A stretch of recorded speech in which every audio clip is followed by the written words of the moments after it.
There's collaboration. Botunolira. How can cross-industry collaborations like nga botunolira film, like fashions, can they be like zisobola okuyambako okukuza music waffe okugenda globally?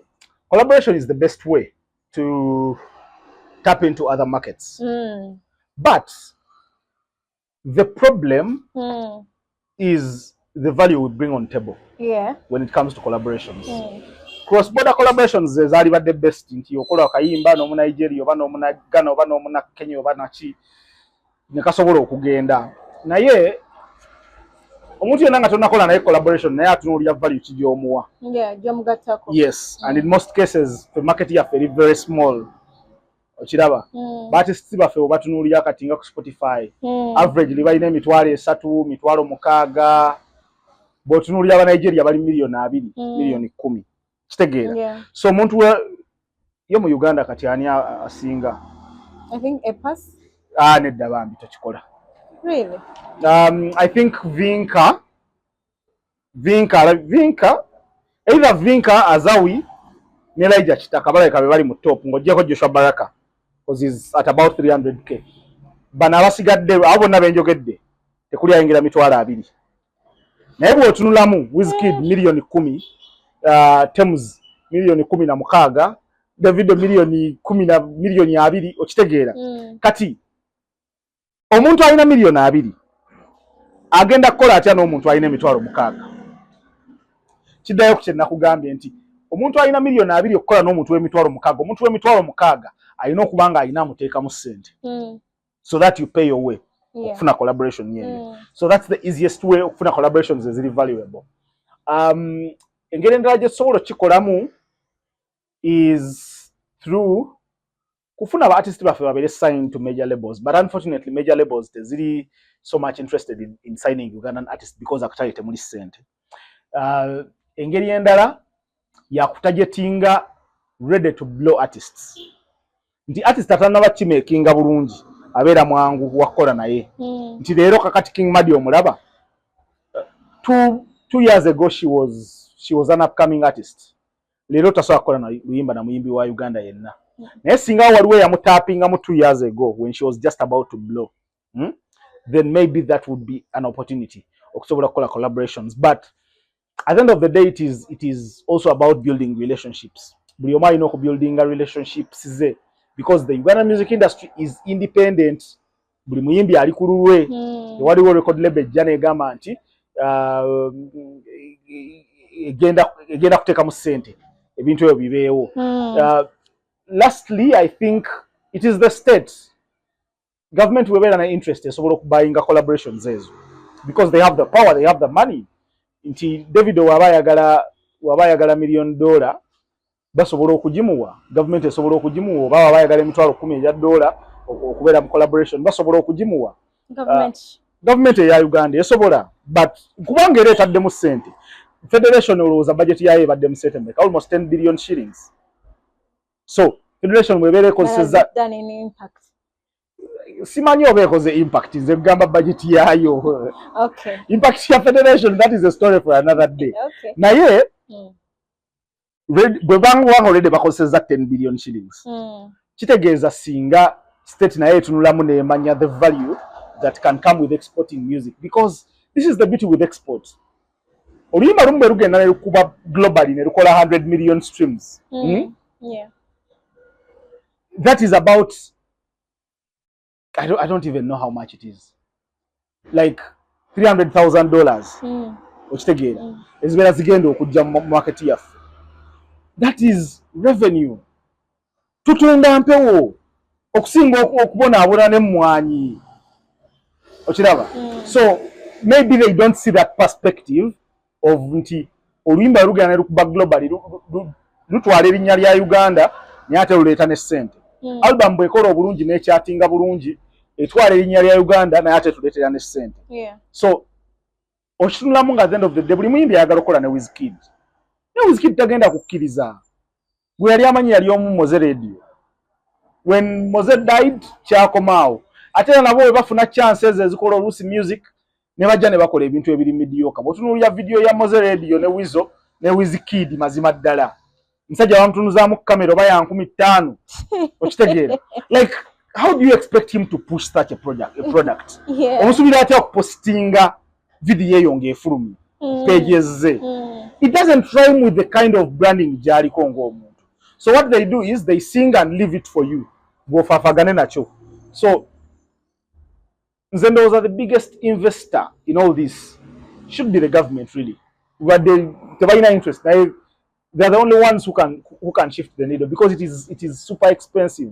Government yaffe supporting interest zaayo mu kusteeka ssente mu music industry ndala nnyo sikulaba nti ate eyimusa music industry. Interest zaayo mu kuteeka ssente mu music ndala, but if the people that go to get the money are smart enough basobola okubaako kye bakola mu ssente ezo. Kati nga baafuna billion ne billion ez'aba promoters naki, if there was interest to invest that money back in the industry sente ezo zaali badde zirina ebintu bye zaakolako ebirungi, but because there is no interest at all then oli wajjayo ssente nga agenda akola mu restaurant instead of signing new talent, instead of investing it back into the industry. So but these are conversations that we should not stop. Nti tusobola ffenna okubeera disappointed nti naye government yaffe, but when we stop the conversation then we have not given chance to the president to hear our cries. Nti bwe tusigala nga twogera president ayinza okuba talaba YouTube that much naye osanga lwagiguddeko one day someone is talking about these approaches and maybe he can pick a leaf because abamutuukirira bo bamutuukirira on their selfish interests. Era ne muganda we naye yakyogera nti muli selfish, abatuukayo bali selfish.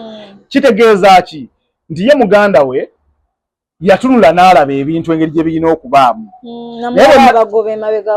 naye bonna abagendayo okulobinga they are not coming with the exact way things are supposed to be done. Bonna bagendayo kufuna bufunyi ssente. So kitegeeza ki nti over the period of 6 years abantu badde bagenda eggulu, omukulu w'eggulu yagenda yategeera exactly what has to be done, but probably he doesn't know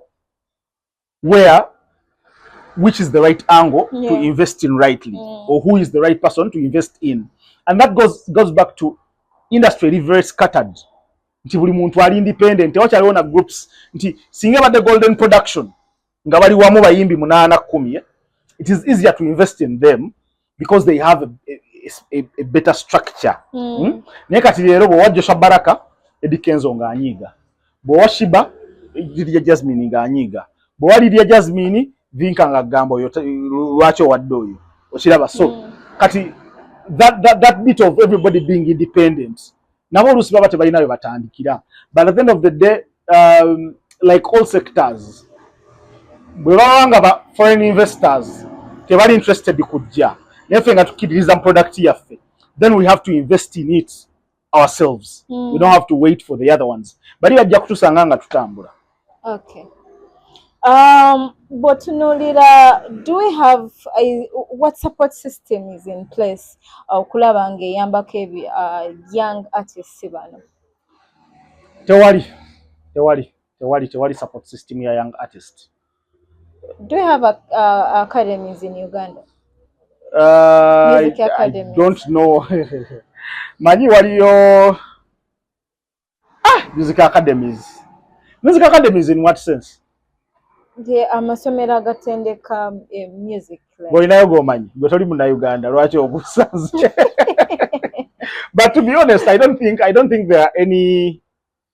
There are academies, I think. Waliwo somero eri ku Lugogo bypass eyo, Kampala Music School, yeah. But you see, problem eriwo nti tebayigiriza music business. And what we are lacking is not kuyigiriza abaana kuba ndongo, kuba ki. What we need is music business. So kati abakola amasomero ago gayigiriza abaana kufuwa fruity, kuba buno babuyita batya like gayigiriza abaana babagagga in that perspective. Orchestra bichi neffe kye twetaaga leero twetaaga music business, and the opportunities that we can actually tap in. Oje baita music business MBA, Music Business Academy of Africa, I think. Guy was on publishing Nigeria and was agikulira. Ochiraba. Bakola webinars, basobola okukola online classes, basobola okukola physical classes where they bring in professionals to actually teach the music business. Yeah. Then waliwo nina mukwano gwange Moti. Naye aina something like that for South Africa. Naye wane Uganda sinnalabawo omuntu aina asomesa abantu music business. There is no one. I've not seen, at least not to my knowledge. Sina ogwe manya asomesa abantu music business. Ate nno munaye ne wobayita tebajja. Tebagala kusoma bana Uganda. Ne wobayita tebajja. Ne wobayita tebajja. Bana Uganda tebagala kusoma. Simanyi katoba tulina kukola tutya kubanza jukirawo conference gye twakolako Kemabega. Ne tuleeta abantu abasomesa publishing naki.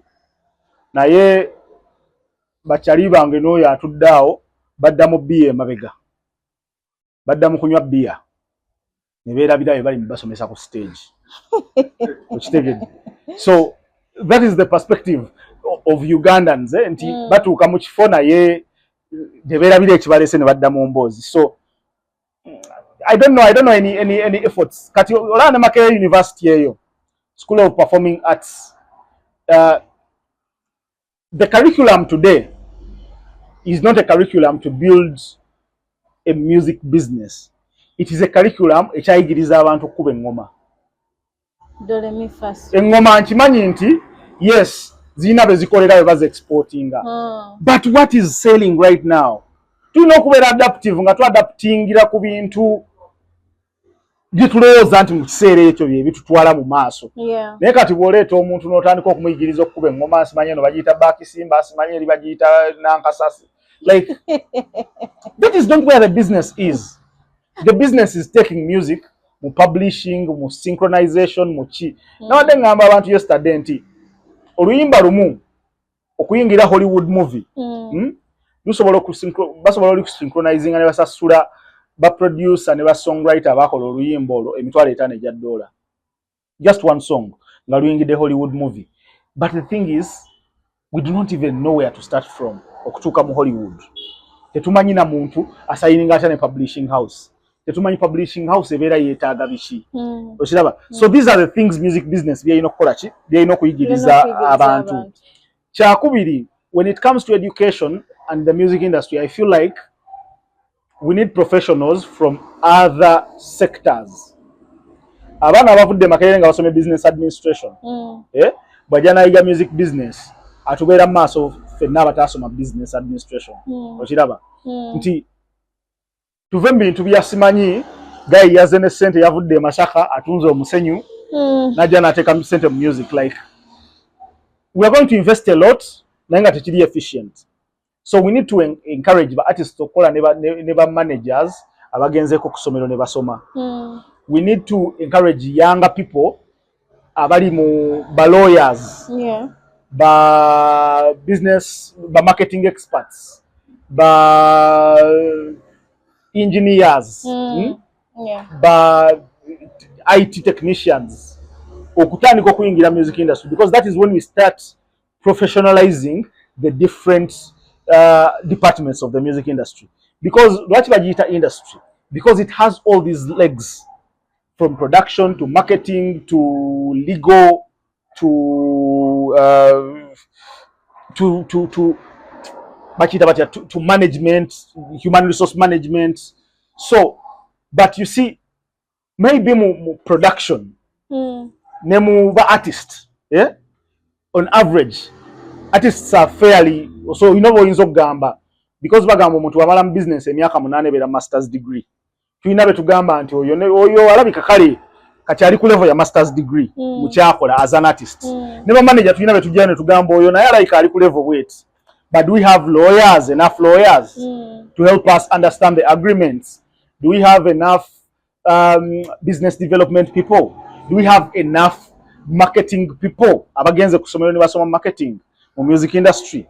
So when we interest people basomye professional courses in the different lines to join the music industry, I think nakyo kisobola okutuyambako okushiftinga that education gap, okushiftinga the different gaps zetuyina because leero omuntu omuleetera contract n'ogimuwa nanga naye James oluzungu nga lungi luno okitegeera nagamba naye njagala kwesiga nti byoli mukumpa nsobola okugenda nabyo nga bwe biri okiraba so n'omugamba nabisomyemu sayininga okiraba naye singa tubadde ne ba lawyers abawera ba IP lawyers intellectual property lawyers then people would not be signing bad deals. We have lawyers but probably tebabakoze. There are few. I think there are few and the remuneration is poor. Remuneration eri poor. Nkugamba kati olaba nze waneno omuntu agamba I want to do consultation njagala James mwana mbadde njagala tu meeting mwana weefula bize n'omwana kale tu meeting n'omwana consultation fee $3 n'atunula eri n'adduka emisinde okiraba but a Nigerian muva ku simu bwe muti nga munyumizza oh my brother let me send you something nakusindikira $10,000 you get then because amanyi value kyokoze eki kyobeera omuwadde so where will I focus more or where will people focus more bwabanga afuna eri but producers abalungi nga King twa losing a music industry ne bagenda mbulango because akalango kamu kamusasula $3,000 okiraba oluyimba bamuwa $5. Okay, do you think my Congo ngoba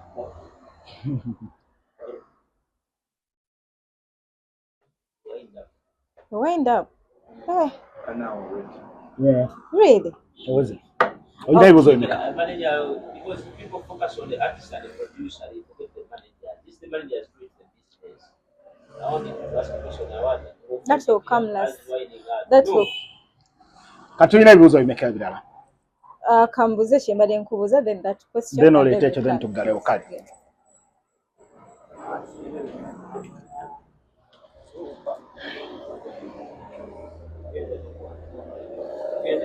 Tugende. But tunulira Ugandan artists. Emabegako nalaba was it Joshua Baraka yaliko. Were there awards? Are there awards? Trace Awards. Yeah. Tulina abayimbi abalala balina our artists exposed to those awards apart from like yes baba inviting I think a few went zikira kulaba Swangs Avenue baliyo Fik Famaika yaliyo Joshua Baraka yaliyo I think we are when it comes to awards Nachi we are usually invited to be part of it because Uganda engeri gye classifying market ya Africa it is Nigeria, South Africa, Kenya as tier 1 oba joyinza okuyita first grade then Uganda, Ghana, Angola,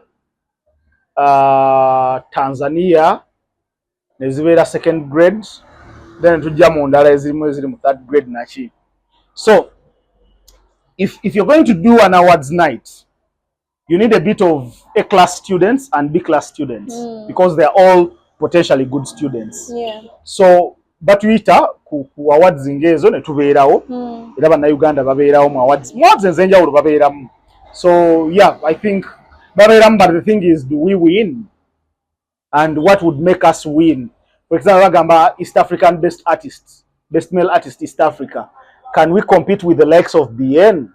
Can we compete with Diamond Platinums? Can we compete with Tanzania abo? Ochiraba. So inviting us to the awards is not the problem. The problem is, are we coming back home with the accolades? And two, when we go into such events, tuyinza okubanga tugenda kukomawo accolades. But are we going with our producers, with our mobile studios to actually record content?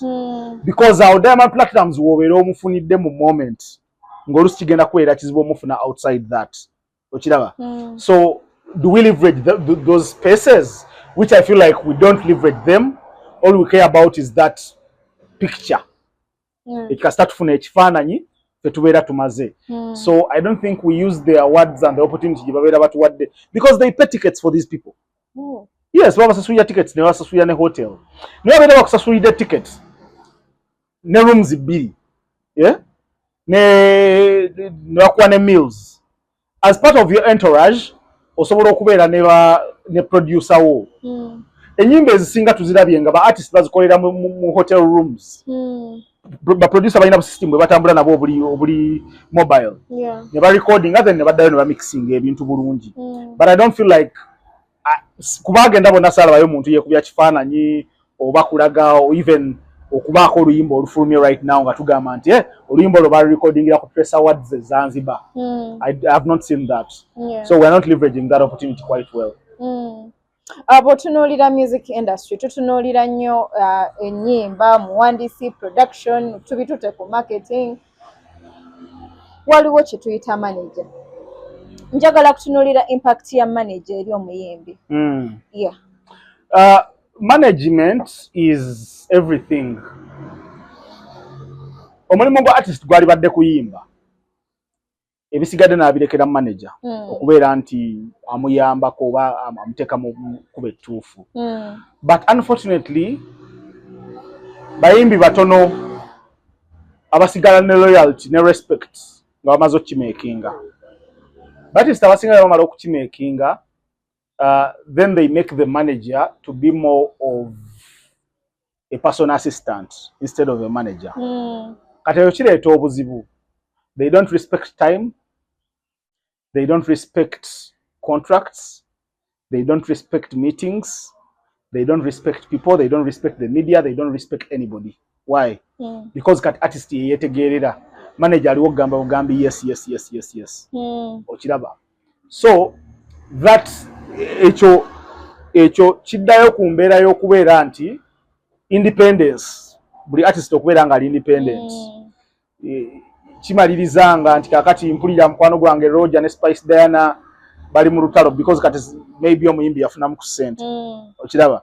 So that alina kyeyetaaza manager. But when you have a safeguarded system whereby artists naye akimanyi the moment they mess around with the contracts, it is their end. Like you see the case of Irene Tale and Swangs Avenue. I don't say it's a good thing, but people who invest in their money and their time, they need to be respected. And even then, singa mbeera mwawukanye, artist ne manager baawukana, copyright protecting artist. Bwe mwawukana na moving out, agenda na buli kimu. Ekike. Enyimba zonna ze mwakola ziba za muyimbi. Ekitegeeza manager aba asigadde ku zero talina kyasigaza. Kati ekyo kireese ba managers okubeera nti nabo they try to milk the system as much as they can nga artist tannaba kutuuka kwefuula. You either take or leave. Naye kati ebyo byonna byongera okuslowing engeri music waffe gyatambulamu. Nina omuyimbi omu ali mu kuyomba ne manager w'essaawa eno naye baŋŋambye nti manager akubira essimu n'akugamba waaye tuli mpigi tulinayo akawaani jangu naye siina transport wo. Okiraba. Manager agezaawo ku frustrating actions z'omuyimbi akendeera amaanyi omuyimbi alabe value ya manager oyo. You get. So twabaye tuzanya games bwe zityo singa ffenna tubadde truthful to each other nga manager alina rights ze no artist naye alina rights ze kyakubiringa buli omu awamu n'ekitiibwa. I do think by creating or signing a contract is no mobile mwezi. Nobody cares about the contracts. Nobody respects contracts. People don't respect contracts in Uganda. Ate lwaki tebazi respecting omanyi lwaki abayimbi batya contracts za Sony naki? Because yo ogenda gi disrespecting bakwatemu. Olanga omanyira omuntu naganja kuloga. Kati ne bali nawo bwe bakola. Bwe bakuwa contract n'ogizanyiramu, they'll make sure you don't appear anywhere. Okiraba? So kakati waneeno kati manager Jeff Chiwa alina maanyi ki agasobola okugamba ava piece kikyayinza omukola kujja kukuba amasimu n'agamba temuzannya luyimba lwe nyimba kyezi kyayita ku radio. Omwana bw'asigala apushinga music we ku YouTube naki asobola okusigalayo nga wakabi even after they split. Okay. Mbajukiza bannaffe ba Dencop International Limited nga bano bakuyambako gwene etazogende Bulaya. Bakubireko ku 0701 70 73 29 oba ku +44 74 03 53. Ne Bungereza osobola ogenda. Bakuyambako oba mu America, they help you with paperwork. Naye tebansabira visa tebagenda kadirisa. Kadisa mbali n'okwegenderayo of course kadisa wetuukirayo but they help you throughout the paperwork. They guide you through. Wewalala gye bantwala mawanga gonna ga Asia, European countries. Yeah. Okay. Besigika obeera mu process nabo, they take you through the whole process. Tebakola bintu nga badda bbali basangawo Impara Entebbe. Impara. Yes. Impara kuzi Impara eriwa kiri Entebbe. Nkiwulira Impara Entebbe. Yeah. Bale kubateeka mu ssente aja tinanyirira bwati tusiima kale mpazi ne bannaffe ba Essential Living nga bali Makindye Mobutu Road oba is it Mobutu Road oluva ku bitaala wansi nga lwambuka mu Kizungu. Yeah. Opposite no bagita Country Club. Yeah. Abakubireko ku 772 7207 93 for all your interior decor. James Propa nga tumaliriza. Music industry yaffe saawa zino olaba tulagawa? Wetuli ebintu biyinza okulanga ebimalamu amaanyi naye nga Bobi Wine bwe yagamba situka tutambule wadde ng'embeera emalamu amaanyi naye topowa tugende. Yembeera gye tulimu. Nze sometimes I feel disappointed bwe tukola efforts ezigezaako okulaba nti tusobola okushiftinga needle naye nga ba players bwe walirowoozezza nti mwali badde mukwatira wamu twala music maaso they don't pull through. But all in all the industry is growing. I think it's growing slower. Maybe I don't know, simanyi ngeri gye tuyinza quantifyinga mu figures ezo, but I want to think that bwe ntunula industry we yali ekula mu 2000 20 years ago 2005 probably industry yali ekula at a rate of 20% per year on year growth. 10 years later 2015 bwe ntunula mu ndowooza yali etandise okuslowinga to a rate of say 10-15% growth year on year growth. Leero bwe njitunuulira ndowooza eri probably at a rate of about 7% year on year growth. So the growth is slowing, but why is it slowing? Because oversaturation. Production here for do it yourself. Opportunities are slim because there is too many players. But also I want to think that the opportunity stands. I feel like we are getting a little better, but not as fast as we should. Yeah. But like they say, they have to underestimate you before they can overestimate you. Bw'oba skabutida enokusoka n'ogiscanedde emabega before the stone can go ahead. So I feel like this slow growth is an opportunity for us to re-establish ourselves, to move forward faster. That's why we are starting to see rising artists like Joshua Baraka coming out. Tutandise okulaba abaana abato abatandise okujja nga bagezaako okukola ebintu ebyenjawulo. There are a few artists bootawulirangako naye nga munnange balina ba monthly listeners 4,000-5,000 ku Spotify naye nga bannayuganda nga ne bwayitawo mu kkubo tomumanyi. Okiraba?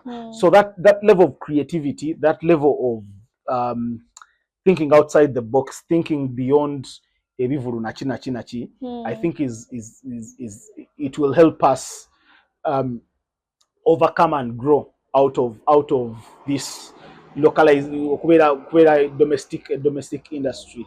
So yeah, I think we'll get there. We'll get there in terms of consumption and streaming. I feel like every year we do a little bit better. Until last year we had a song that hit 10 million views in 1 year. Those numbers are very small, but why do I say they are small?